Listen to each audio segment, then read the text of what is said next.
Lo vamos a diferir para el lunes próximo. Ya va a estar preestablecido el cuestionario y bueno, esta semana ya vamos a poder trabajar bien con la plataforma. Un resumen de donde nos hemos quedado. ¿Quién quiere hacerlo? Doctorita, disculpe. Buenas tardes, doctora. Adelante, Michelle. Viviana le habla, doctorita. ¿O es Viviana Vivian? Segarra. Sí. Adelante, Vivian. Doctorita, tal vez estoy equivocada, no sé qué es lo que está pasando. Dimos el repaso la semana pasada en la plataforma. Y bueno, hoy día revisé la plataforma y estaba pendiente de evaluación. Entonces, tal vez está Perdón. confundiendo de Me estoy paralelo. confundiendo con el turno de la noche. Seguro que sí, doctora. Con el turno de la noche. Ay, tengo Doctorita, esos mis enredos. Ya, está bien, está bien, está bien. Pensé que era al revés. Que al turno de la noche lo vamos a diferir. Ya, entonces doctorita, lo vamos a evaluar en la semana. Pierdan cuidado.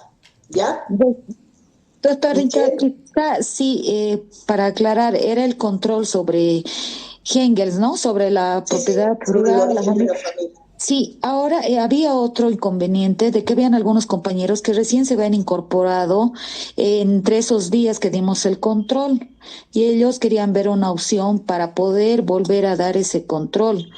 No eran muchos compañeros, pero nos hicieron llegar ese reclamo, digamos. Ya. Sí, ese tema también hay que tener presente, ¿no? Que muchos recién han estado incorporándose por el tema del retiro y adición. Entonces, por favor, Michelle y Cristian, hagan una lista y los podemos incorporar solamente a ellos con el turno de la noche. ¿De acuerdo? Está bien, doctorita. Ya. ¿Quién va a hacer el resumen de donde nos hemos quedado? Doctora, buen día. ¿Podría hacer el resumen? Sí, Daniela, adelante. Bien, doctora. De acuerdo a los apuntes que tengo, en la anterior clase habíamos hablado un poco de la introducción, empezando sobre qué es el Estado, su origen, sus elementos sobre el poder, las relaciones del poder, los métodos de producción antes del capitalismo, el capitalismo. Habíamos dado algún concepto de Estado y poder. También habíamos hablado sobre los distintos estados como el salvajismo, la barbarie, la civilización, y de esto fue que nació, ¿no?, el control de lectura que dimos sobre Engels. También habíamos hablado sobre el concepto de la soberanía y finalmente estábamos en la parte de cómo sería el tipo esclavista de Estado, el tipo de Estado esclavista. Y habíamos señalado que en una característica principal sería que los esclavos son una importante base económica de como eh, cómo ha sido su carácter económico socialista en la Edad Media. eh, y eso tendría, doctora. Hasta ahí habíamos quedado en la anterior clase. Ya, muy bien. ¿Alguien más quiere adicionar?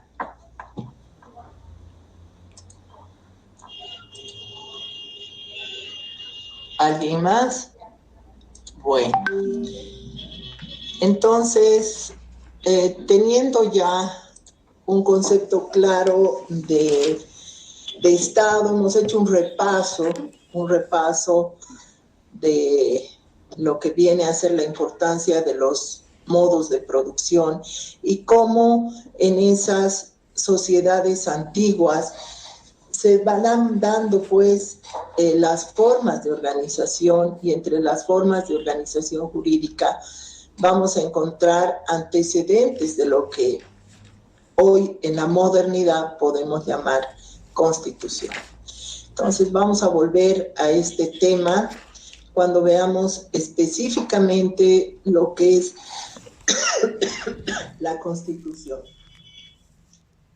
Nos vamos a ir ahora de acuerdo al programa, al tema 1, que para nosotros es en realidad tema 2, ya relativo a la parte conceptual del derecho constitucional.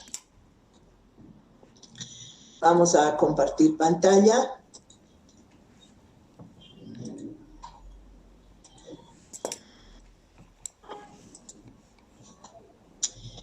¿Están viendo la pantalla? Sí, doctorita. Doctora. Ya. Entonces, vamos a ingresar a este tema para dar un concepto de lo que es el derecho constitucional. Primero, tener en cuenta el concepto genérico de derecho. Ustedes saben, lo han visto en primer año, han visto cómo empieza una discusión en el ámbito doctrinal a partir de las bases filosóficas para determinar si el derecho es o no ciencia. Y la tendencia ya en la etapa de la modernidad es a establecer que el derecho es una ciencia y como ciencia va a tener objeto de estudio propio, un método propio, técnicas de estudio. En ese sentido, cuando hablamos del derecho constitucional, existe también la discusión si el derecho constitucional se va a constituir en una rama del derecho, va a depender prácticamente del derecho en su conjunto, o el derecho constitucional va a ir adquiriendo una autonomía propia que le va a dar también el carácter de ciencia. Muchas veces cuando pensamos en una rama del derecho, se está subordinando al derecho en su conjunto. Pero el derecho constitucional en la época moderna, en el modernismo que vamos en nuestra realidad, cuando hablamos de modernidad, estamos pensando prácticamente a partir del descubrimiento de América, 1492 prácticamente se ingresa en nuestras realidades a la modernidad, ¿no? Y ya específicamente en las bases de lo que va a ser el Estado constitucional, en las consolidaciones de los estados liberales, que si bien ya van a ir teniendo rasgos desde los tiempos del descubrimiento de América, se va a ir consolidando, ¿no? El surgimiento de lo que posteriormente se va a conocer como Estado constitucional, con acontecimientos tan importantes como los movimientos revolucionarios de liberación de las colonias americanas o movimientos como la Revolución Burguesa de Inglaterra, de Francia, y en general que se va a ir dando estos procesos revolucionarios en el mundo entero. Entonces, se va a ir construyendo, ¿no? Se va a ir construyendo lo que va a ser el derecho constitucional como ciencia a partir de esa división general del derecho que habíamos conocido en las formas del derecho antiguo, vale decir Roma, Grecia y otras, en que hay una diferenciación entre derecho público y derecho privado.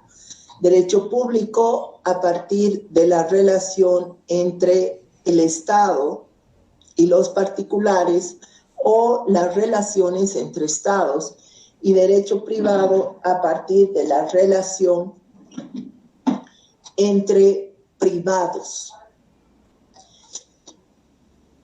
De esta manera se va a ir configurando un derecho constitucional en lo que va a ser el derecho público, básicamente.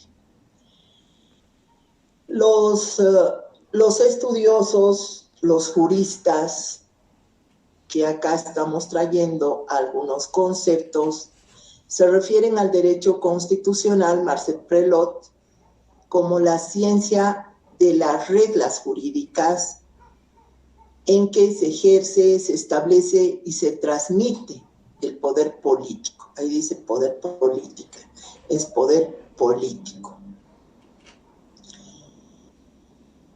Y esta concepción tiene su base en que cada vez dentro de lo que es el derecho en su conjunto, se van dando especialidades en su estudio.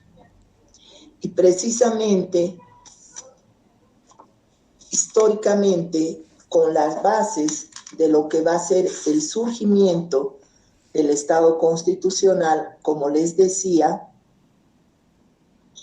se va a analizar fundamentalmente el ejercicio de poder, las instituciones que van a conformar ese ejercicio de poder y por lo tanto los diversos modelos de Estado, a partir de los tipos de Estado. ¿Y cuál es la diferencia cuando hablamos de tipo de Estado y de modelo de Estado? Cuando hablamos de modelo de Estado, estamos pensando en una integralidad que hace a la formación económico-social, a las formas de organización política y jurídica.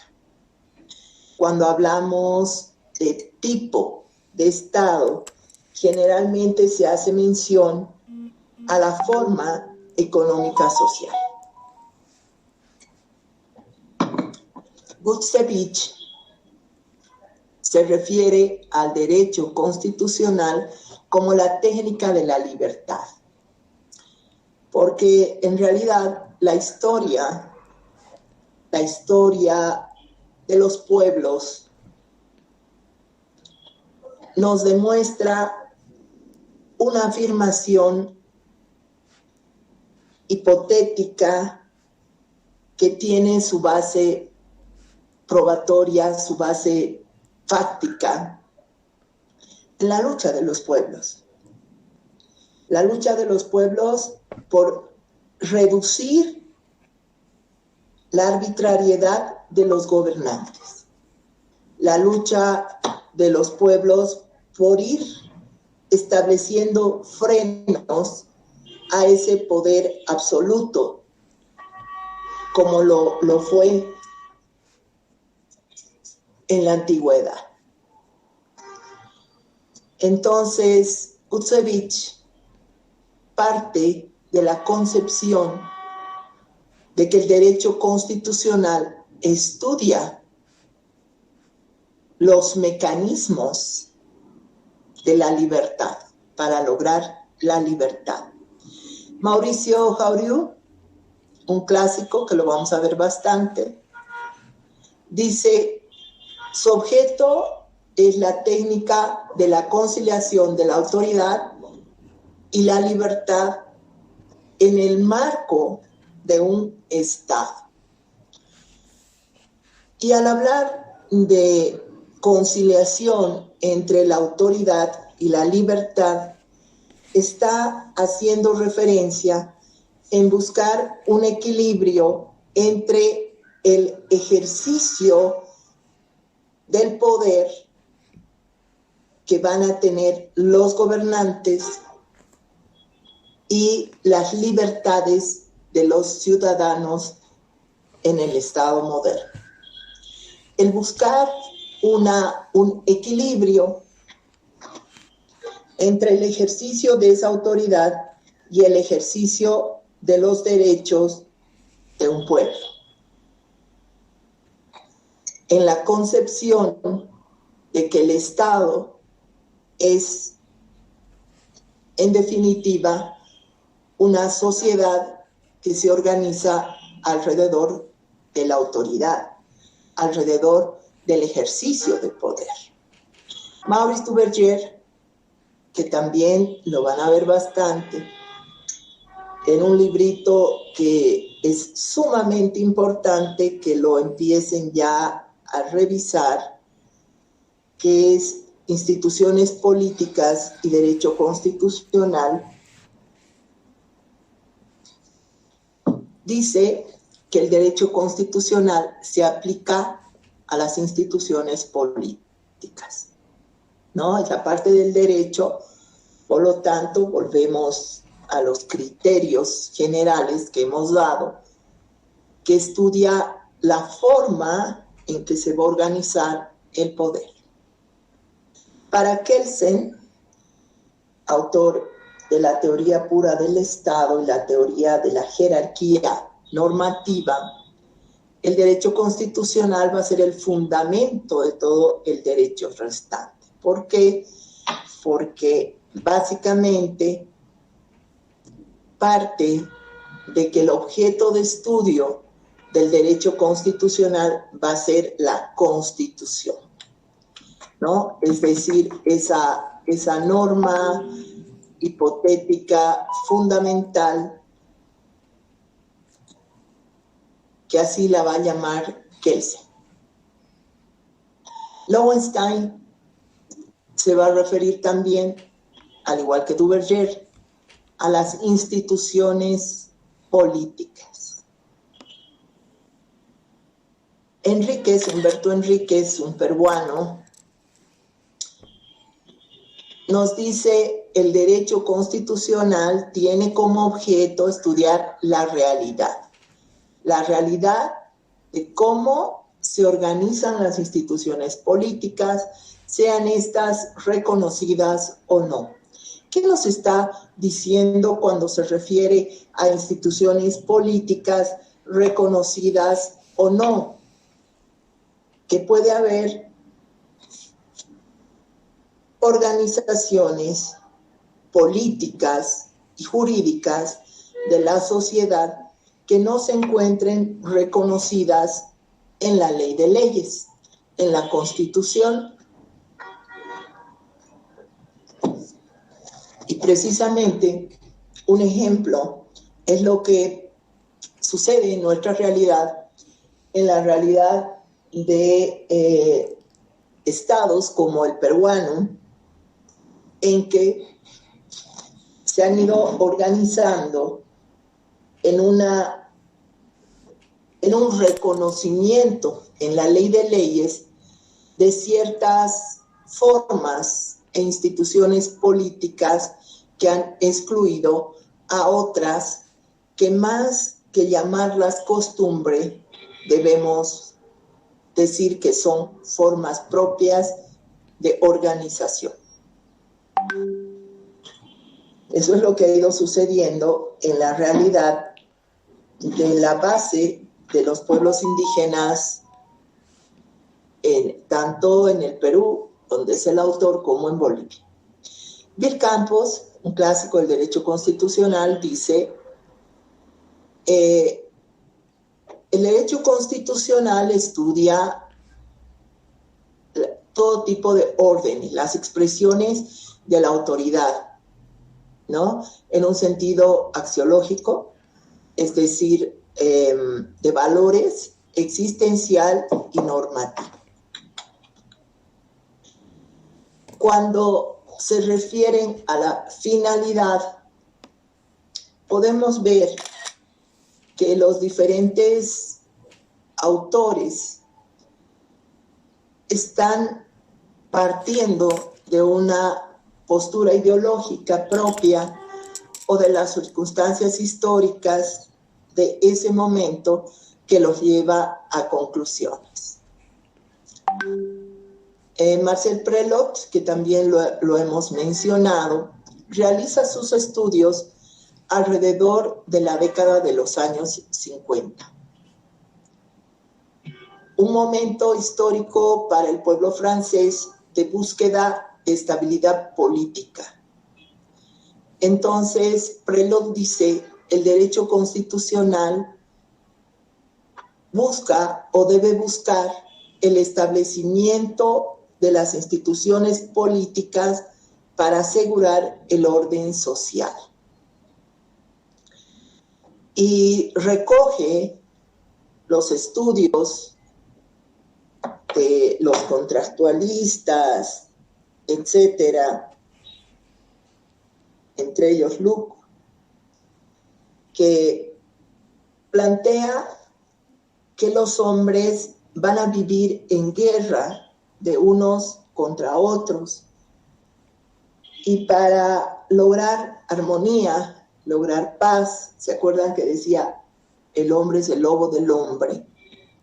Para lograr paz, entonces debe haber la existencia de una autoridad organizada. Mirkini Gutsevich,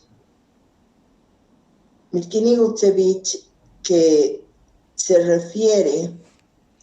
refiere concretamente a la técnica de la libertad que hemos mencionado, dice que la finalidad del derecho constitucional debe ser fundamentalmente el buscar asegurar el desarrollo del hombre en un estado en los marcos de que se permita el ejercicio de la libertad.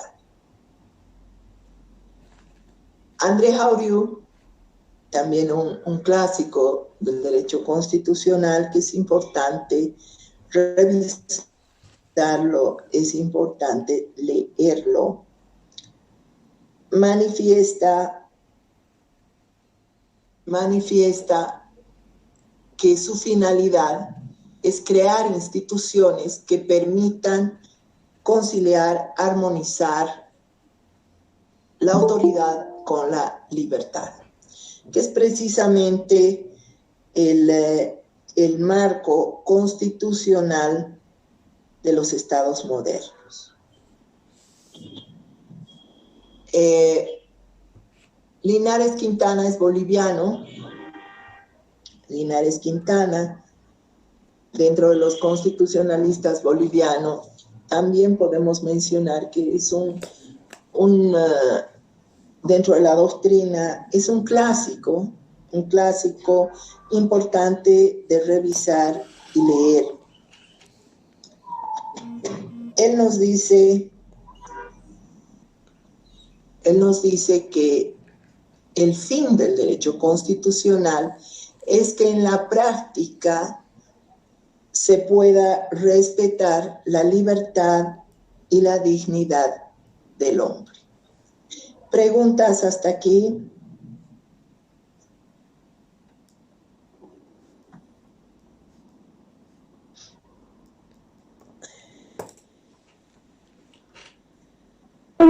Doctorita, mil disculpas. Si pudiera reiterar, mencionó cuál es la finalidad del derecho constitucional, el concepto, por favor, doctora. Muchas gracias. O sea, ahorita estamos dándoles varios conceptos, ¿no? Varios conceptos que están relacionados entre sí. Les hacía mención dentro de los contractualistas, las teorías que tuvieron Lux, Hobbes, posteriormente ya vamos a conocer Rousseau, entre otros, que buscan los mecanismos adecuados para lograr un clima de paz y de libertad entre los hombres. Les hice mención de la frase de Hobbes, y ahí rectifico porque yo dije Luke, pero es la frase de Hobbes. El hombre es el lobo del hombre. ¿Por qué? Porque en los estudios que hacen toman en cuenta la historia, el hombre va a vivir en constantes luchas entre sí. Y justamente al organizarse alrededor de la autoridad, del poder, va a buscar los mecanismos para armonizar esa lucha constante. Entonces, lo que hemos dado hasta aquí son concepciones genéricas, ¿no es cierto? Concepciones genéricas de los autores. Ahora, podemos hacer un resumen y darles una posición conceptual, algo personal, en sentido que el derecho constitucional es una ciencia, forma parte del derecho en su conjunto y tiene como principal objeto de estudio la realidad, las instituciones que organizan el poder y la norma o las normas fundamentales. Podríamos resumir así una concepción general del derecho constitucional. Ahora, las formas del derecho constitucional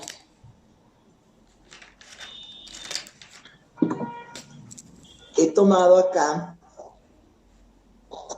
al maestro Néstor Pedrosagües, que nos indica en los estudios que realiza que se puede hablar de varias formas de derecho constitucional. Una primera forma en su estudio es el derecho constitucional general. Y esto está en su libro Manual de Derecho Constitucional. También es un libro muy recomendable para los parámetros, para el estudio de los parámetros generales del derecho constitucional. Entonces, él dice, hay un derecho constitucional general que viene a ser una teoría general para una determinada época. En este aspecto podríamos aditamentar que el derecho constitucional general, que es parte de nuestro estudio en la materia, es precisamente la teoría general del derecho constitucional, aquella que está sembrando las bases tanto de la formación, de la construcción del derecho constitucional, como de las instituciones que se va estudiando en cada momento histórico y de la normativa jurídica que también va a irse analizando, estudiando en las distintas etapas de la historia. El derecho constitucional, como otras especialidades en el derecho, y el derecho en su conjunto, no es estático, es dinámico, es cambiante. Si recogemos como método de estudio el dialéctico y el histórico, porque eso nos permite el análisis en diferentes etapas de la historia, también en realidades concretas, porque nos está mostrando un derecho que no es muerto, un derecho que no es la reducción de la norma legal. Es un derecho vivo. porque la doctrina se va a enriquecer, como en todas las especialidades del derecho, se va a enriquecer precisamente de las realidades en una etapa determinada de la historia. Se va a enriquecer de las contradicciones que van existiendo en esa evolución de las sociedades y de los saltos cualitativos que se dan en la conformación del Estado y, por tanto, en el objeto de estudio del derecho constitucional. Cuando entremos un poco más al estudio, vamos a poder ver que las bases del surgimiento del Estado constitucional, como lo explica muy bien, muy didáctico, Miguel Carbonell en un librito que se llama Introducción al Derecho Constitucional. Miguel Carbonell es un jurista mexicano. Nos va planteando que el Estado constitucional va surgiendo a lo largo de la historia y nos presenta que, como en todo, hay rasgos evolutivos que hacen a sus características. Por ejemplo, un hito histórico importante es la Constitución de Filadelfia en Estados Unidos, cuando en un periodo largo revolucionario se busca la liberación de las colonias americanas, las 13 colonias, ¿no? Que lo vamos a estudiar con detenimiento. Pero esto les planteo para que se comprenda en qué consiste esa teoría general. Obviamente, el estudio de esta generalidad va a dar lugar a instituciones específicas que también vamos a encontrar en diversas realidades. Por ejemplo, la institución del sufragio universal.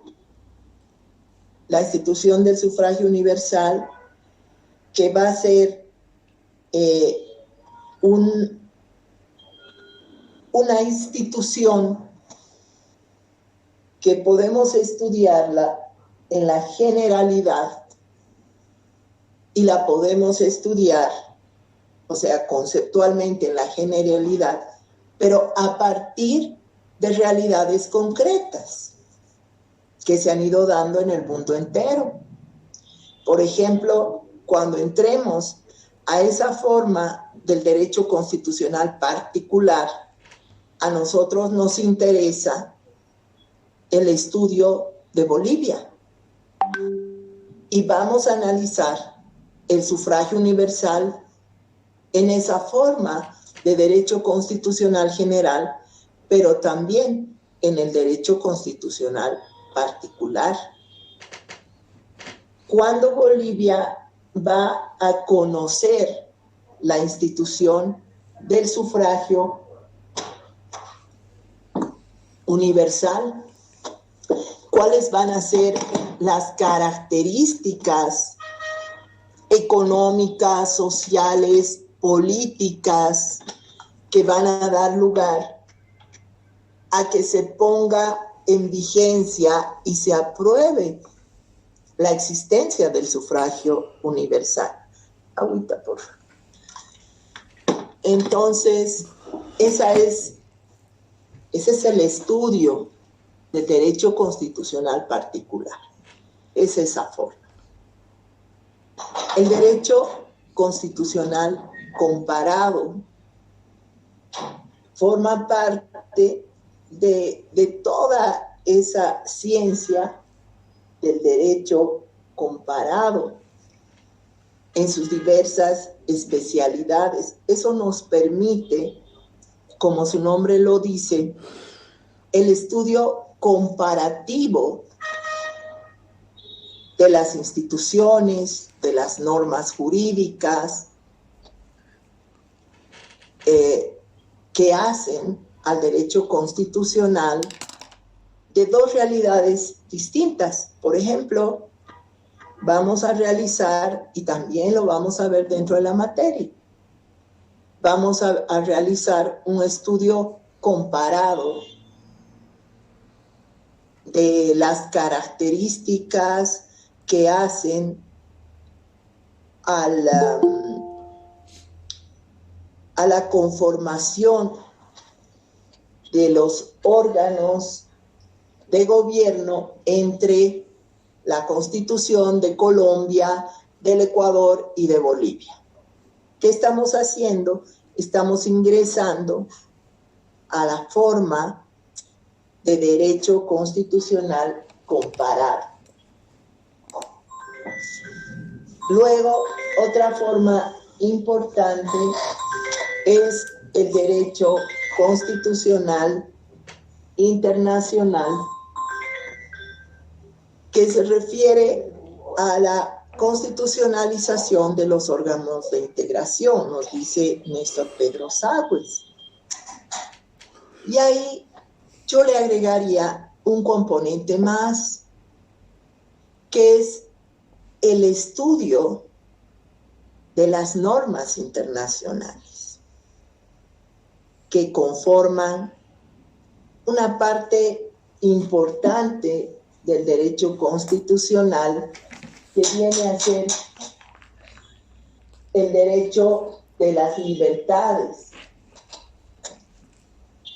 Y vamos a hacer también el análisis muy breve de esta parte, porque se debe profundizar en la materia de derecho procesal constitucional, ¿no?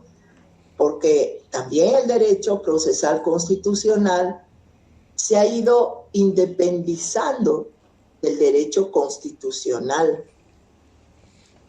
aunque en constituciones como las latinoamericanas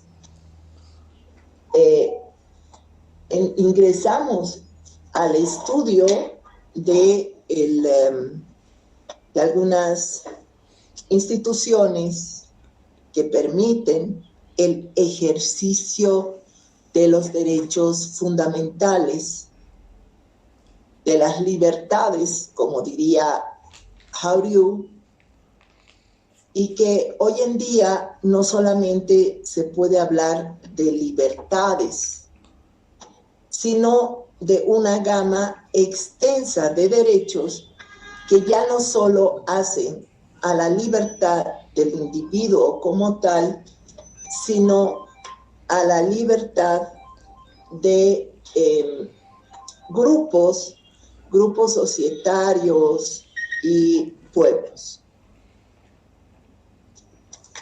Entonces, a eso se refiere el derecho constitucional internacional. ¿Preguntas sobre esa parte?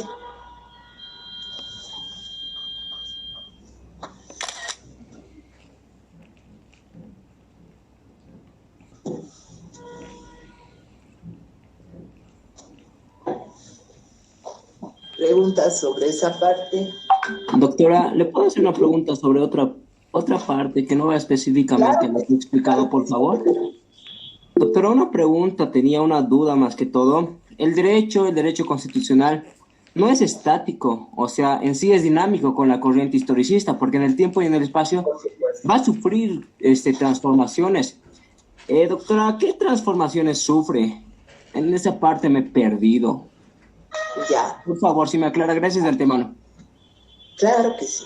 Como les decía, el derecho constitucional como derecho en su conjunto va sufriendo diversas transformaciones de acuerdo al devenir histórico de los pueblos, a las realidades de los pueblos.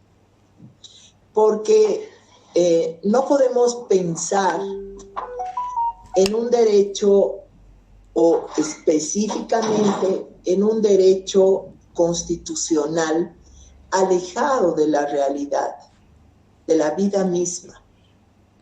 Las transformaciones que sufre están acordes a esa realidad. A ver, un ejemplo. El tránsito de una monarquía, que lo vamos a ver en detalle, de una monarquía absoluta a lo que se llamó una monarquía constitucional. Hay una transformación evidente, caracterizada por la existencia en ese tránsito de la llamada monarquía constitucional, por la existencia de los parlamentos, que en una monarquía absoluta no va a existir. El monarca, como dice su nombre, tenía el poder absoluto. Pero justamente las luchas constantes y fundamentalmente de ese sector privilegiado de la nobleza, con diferentes nombres,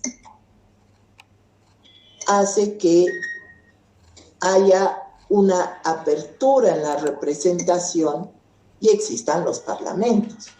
El ejemplo típico es Inglaterra, ¿no? Entonces las transformaciones son diversas, de acuerdo a las realidades, que son también diversas. ¿Estás satisfecho? Sí, doctora, muy satisfecho, muchas gracias. Ahora vamos a entrar al análisis del origen del constitucionalismo. Esto es importante porque justamente hay algo que dinamiza esos cambios en el constitucionalismo y cómo se va a originar, ¿no? ¿Cómo se origina? Franco Enríquez, que es un autor que lo van a encontrar también fácilmente, dice: hay tensiones naturales entre gobernantes y gobernados. Entonces, a partir de esas tensiones, se van creando mecanismos que aseguren la convivencia humana. En realidad, así surge el constitucionalismo con el inicio, además de las primeras constituciones escritas. Es verdad que tiene, como les diría, vestigios anteriores, por ejemplo, en las cartas otorgadas, como la Carta Magna, el Habeas Corpus, etc. Eso nos va demostrando la necesidad de crear mecanismos que vayan relajando esas continuas tensiones. A ver, por ejemplo, ¿por qué nace 1215, época de monarquía? En Inglaterra, la llamada Carta Magna. Cuando veamos las clases de Constitución, vamos a ver que la doctrina cataloga a la Carta Magna, al Habeas Corpus y otros como cartas pactadas o cartas otorgadas. ¿Por qué? Porque precisamente empieza a haber conflicto entre el monarca y la nobleza. Y esos conflictos eran relativos a las arbitrariedades en Inglaterra sobre el pago de impuestos. ¿Qué sucedía? Cuando se debía impuestos, se iba a confiscar sus tierras. ¿De quién? De los señores feudales. Eran dueños de un territorio y de tierras específicas, y al no pago de impuestos, sin escucharlos, se les confiscaba. Entonces, estas formas, por eso se llamaron cartas otorgadas o pactadas, porque se les otorgaba, se les daba a estos súbditos algunos privilegios que no tenían. Por supuesto que los siervos de la gleba, o en otro tiempo los esclavos, no podían gozar de ninguno de estos privilegios.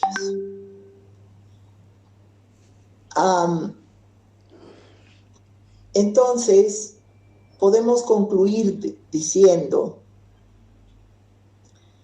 que el constitucionalismo, por lo tanto, las constituciones, la existencia de derechos fundamentales, se van construyendo en la lucha de los pueblos.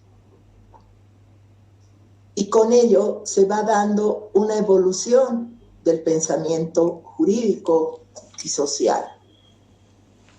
No podemos decir que en el esclavismo podía existir una declaración de los derechos fundamentales,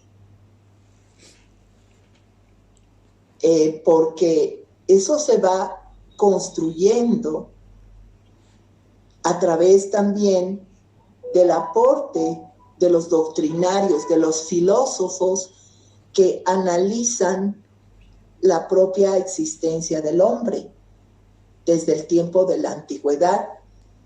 Y por eso es que vamos a conocer, y ustedes lo han estudiado, no vamos a redundar en lo que se llamó el derecho natural. El hombre, por su propia naturaleza, posee derechos. Y ya con la Constitución francesa, con la Declaración de la Independencia de Estados Unidos, vamos a tener claro cuáles serían esos derechos naturales del hombre. Y en los derechos naturales, por las características económicas, sociales, políticas del ejercicio de poder y las características de los procesos revolucionarios, se va a incorporar, por ejemplo, la propiedad privada. En otros casos vamos a ver que se incorpora el derecho a la felicidad. Fíjense qué lindo. Como un derecho humano fundamental.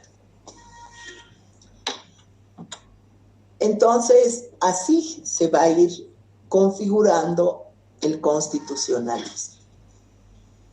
Bases que podemos encontrar en la antigüedad, que de eso ya hemos ido hablando, ¿no es cierto?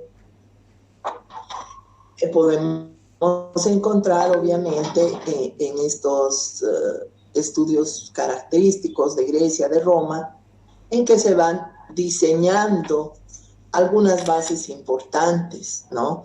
Antecedentes de lo que va a ser una constitución. Por ejemplo, en la Edad Media, donde el poder está atomizado por las características propias de una formación económico-social feudal, aunque van a seguir existiendo rasgos esclavistas y luego se van a ir dando rasgos liberales.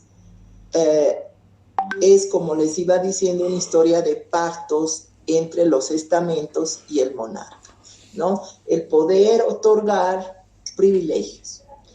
Es en estas épocas que se da, por ejemplo, el derecho a la resistencia a la opresión. Se va a ir escribiendo, estudiando el derecho a la resistencia a la opresión. Obviamente, primero ese derecho a resistir lo van a tener ciertos estamentos, ¿no? Ciertos estamentos. Reitero, el siervo de la greve, el esclavo, no va a tener este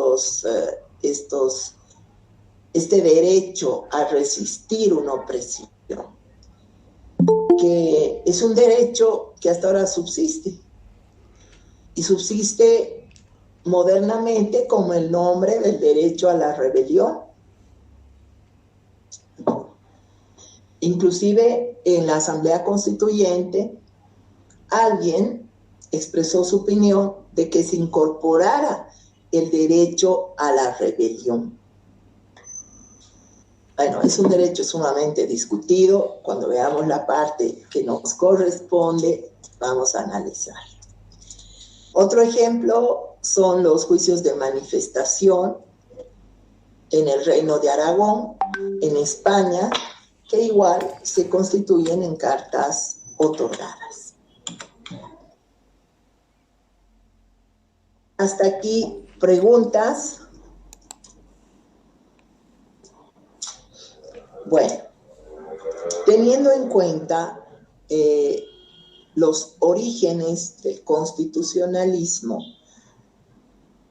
podemos establecer la relación del derecho constitucional con otras ciencias, con otras especialidades del derecho, y generalmente la doctrina especialmente basada en el positivismo clásico va a partir de que el derecho constitucional, como decía Kelsen, va a ser el fundamento de todo el derecho restante. Y es que al teorizar sobre la jerarquía normativa, se puede establecer que se fijan las bases, ¿no? Se fijan las bases de cómo se va a estructurar todas las instituciones que van a conformar el poder político. Entonces, todo esto nos va a servir también de base para teorías como la de Riccardo Guastini,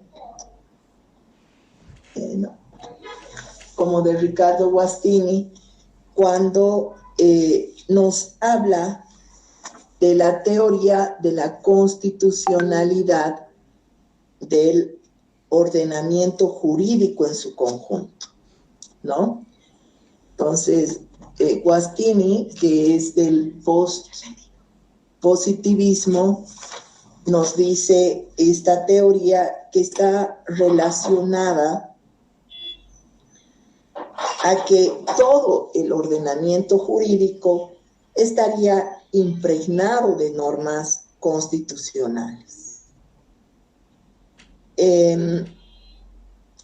Allí se habla también, hay una discusión doctrinal, que existirían constituciones muy invasoras, ¿no?, que estarían constitucionalizando prácticamente todo.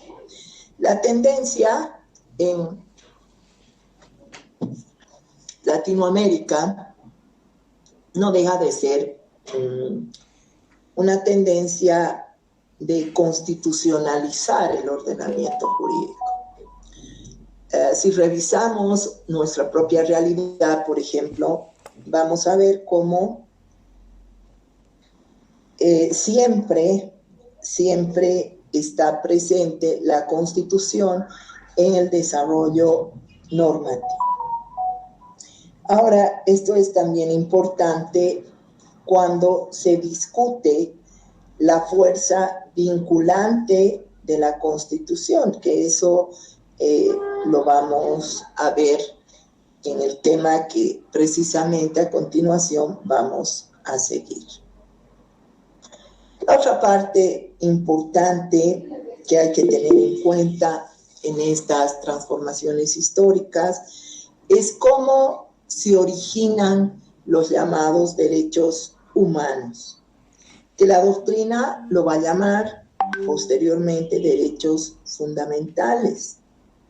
Y como hace un rato les explicaba, va a encontrar su origen fundamentalmente filosófico en aquellos pensadores de la Ilustración, los contractualistas como Hobbes, Locke, Rousseau. Obviamente está Montesquieu y tiempo después se puede citar en la rama, en el derecho penal a Beccaria. ¿Por qué? Porque todos ellos, clásicos, se van a referir a un aspecto que no estaba considerado en los esclavos, en los siervos de la gleba, y es la dignidad humana. Entonces, volvemos a lo mismo. Se va a ir diseñando, construyendo, en conclusión, un Estado constitucional en respuesta a los excesos de la autoridad, en respuesta a esos estados absolutistas que se van a ir conociendo en la historia. Preguntas, participaciones, hasta aquí. Doctora, una consulta. Adelante, el compañero y luego la compañera. Ya. Bueno, estaba viendo en el avance de la materia, donde dice las constituciones, los derechos fundamentales estarían ligados. Es decir, que los países construirían las constituciones en base a los derechos humanos, ¿verdad? Yo diría que en cada estado se van construyendo las constituciones, si hablamos de constituciones escritas, a partir de lo que les decía, y lo voy a reiterar muchas veces, la lucha de los pueblos. La lucha de los pueblos por evitar las arbitrariedades del poder. Por eso les daba el ejemplo más clásico de cómo los esclavos, por ejemplo, se levantan en contra de sus amos, o cómo la nobleza exige al monarca que se le dé privilegios. ¿Qué estaba haciendo esa nobleza? Estaba pues realizando una lucha social, pidiendo más privilegios para su sector. Entonces, en realidad, así se va originando el constitucionalismo y con ello los derechos humanos.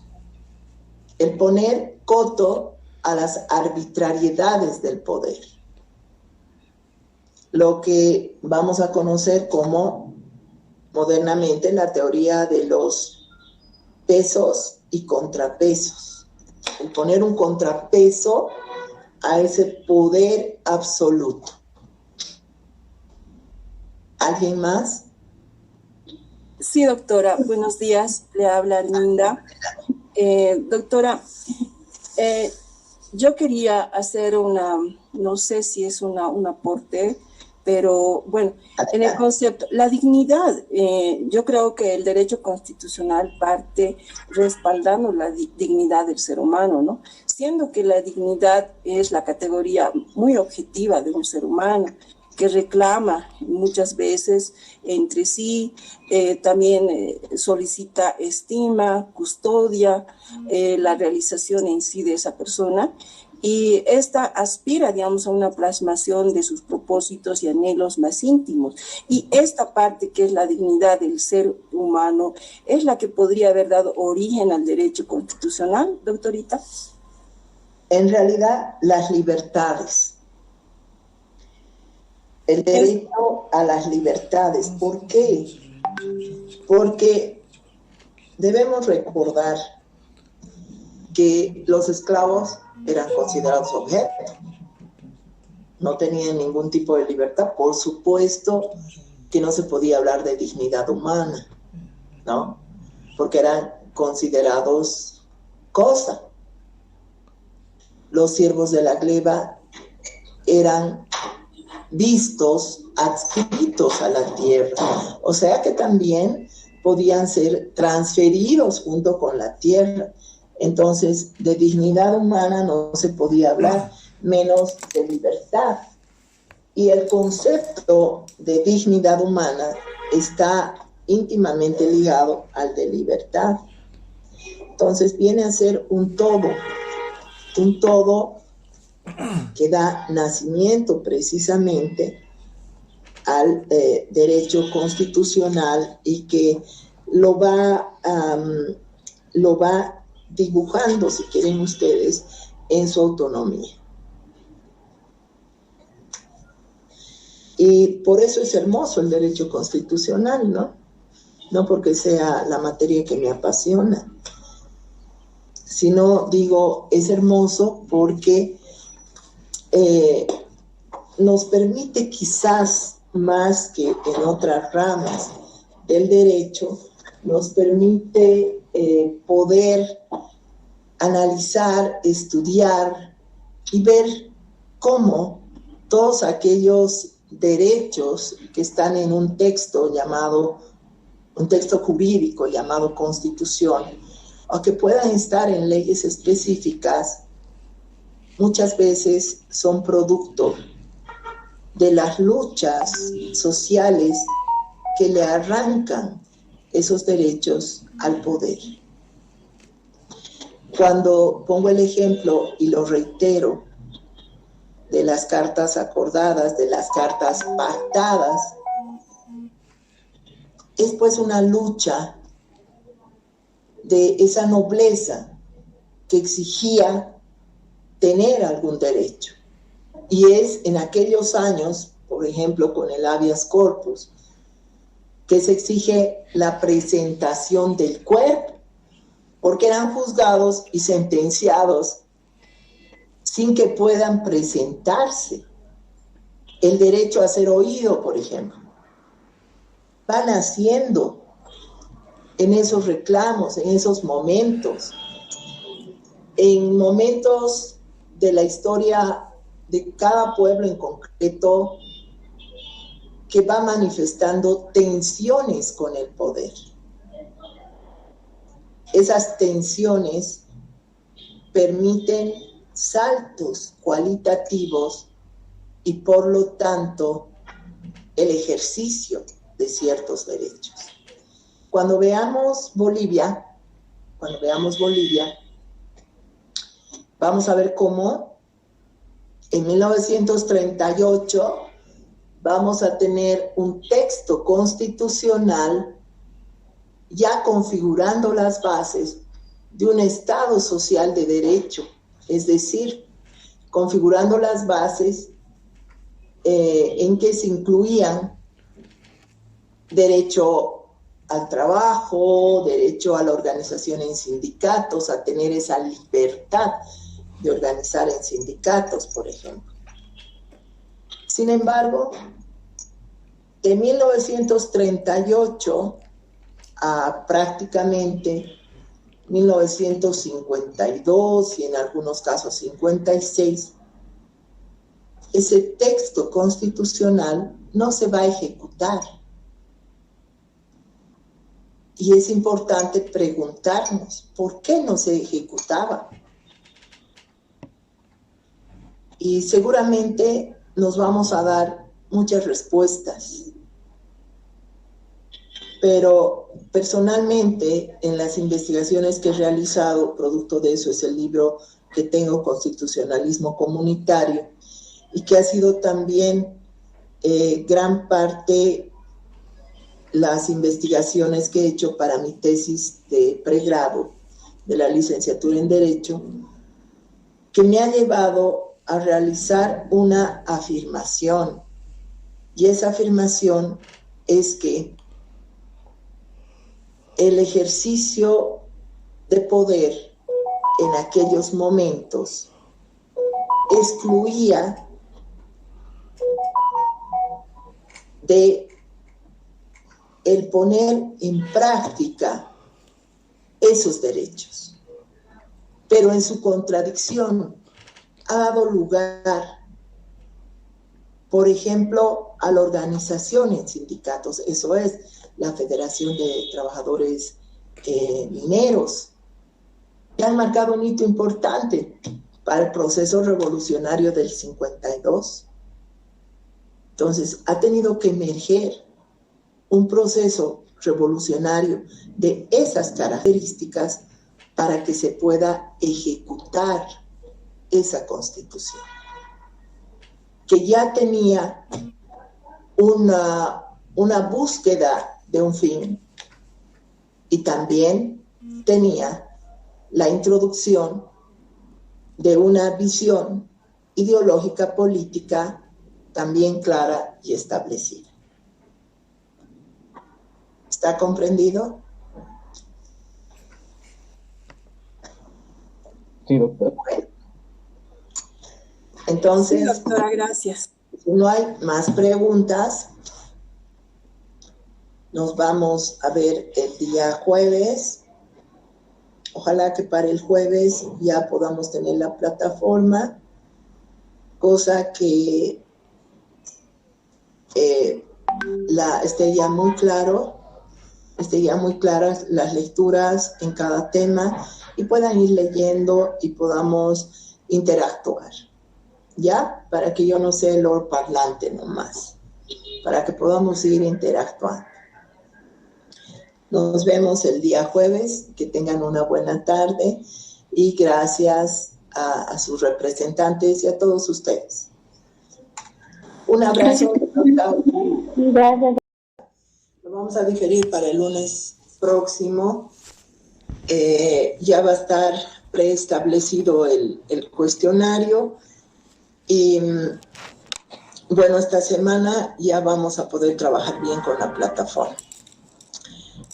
Un resumen de dónde nos hemos quedado. ¿Quién quiere hacerlo? Doctorita, disculpe.